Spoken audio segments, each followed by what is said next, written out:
नमस्कार, मी शीतल मोहोळ देशमुख. आज मी तुमच्यासाठी एक नवीन व्हिडिओ घेऊन आलेली आहे. तो म्हणजे आपल्याला अक्षय तृतीयेच्या घागरपासून काय तयार करायचं आहे. हे असे घागर मी गॅलरीत ठेवल्या होत्या, पण या पाण्यामुळे थोड्या ओल्या झाल्या. तर मला लगेच व्हिडिओ बनवायचा आहे, त्याच्यामुळे हे असं माझ्याकडे छोटंसं गार्डन आहे. आपण टेरेसवर जाऊया.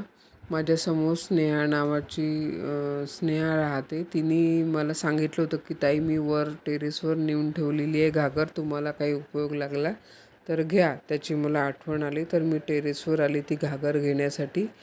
आणि त्या घागर घेऊन मी कसं डिझाईन करणार आहे ते तुम्ही नेक्स्ट व्हिडिओमध्ये नक्की बघा. हे पाही, मी घागर घेतलेली आहे आणि आता ही घागर घेऊन मी खाली जात आहे. व्हिडिओ बनवून ठेवते आणि नेक्स्ट मोठा व्हिडिओ टाकेल, म्हणजे तुम्हाला त्याच्यामध्ये सगळं डिटेल्स कळेल. माझ्या चॅनलला सबस्क्राईब करा, लाईक करा, शेअर करा. धन्यवाद.